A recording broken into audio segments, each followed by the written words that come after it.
Hey there guys, it's Stephen Gates with myplctraining.com with another video here to help you become a confident PLC programmer. So one of the biggest questions or most common questions I get from people is how to connect from their computer to a real PLC. So they can download or upload the program or just go online and see what the controller sees. So I'm going to do a short video series on the steps on what you need to connect your computer to an Allen-Bradley PLC. So let's jump right into it. So before we get officially started, I wanted to let you know about a free cheat sheet I have where I can show you the 3 things you need to know to understand really any PLC system. So if you're interested, be sure to click the link below so that I can send you the cheat sheet, and hopefully this can help you become a confident PLC programmer. Okay, so now back to the tutorial. We're going to look at how to set up communications from your computer to a PLC. So this series will show you exactly how to set up your computer to connect to a Micrologix 1100 PLC. And you may need to connect to different PLCs at your job or in the job you're trying to get. PLCs such as SLC 500 or ControlLogix PAC controllers. But most of these steps are going to be the same. And I'll show you the steps you need so that you can figure out how to connect to really any Rockwell or Allen-Bradley PLC.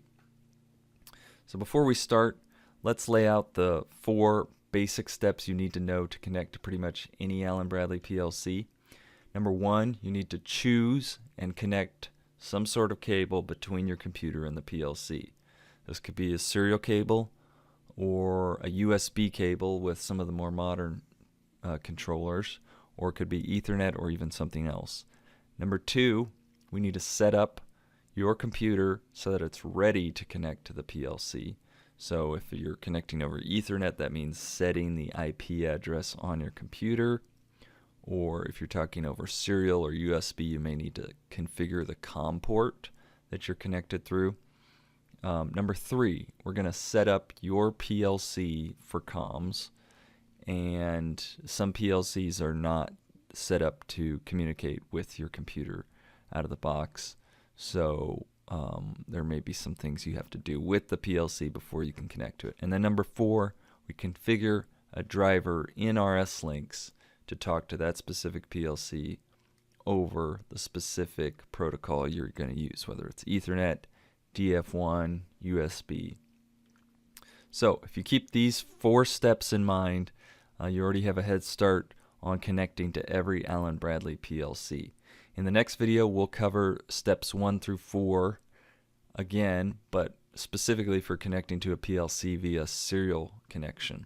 So be sure to head over there and check out the next video.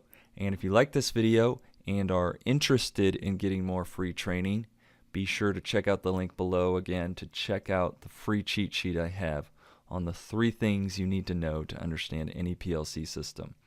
Thanks for watching, and we'll see you in the next video.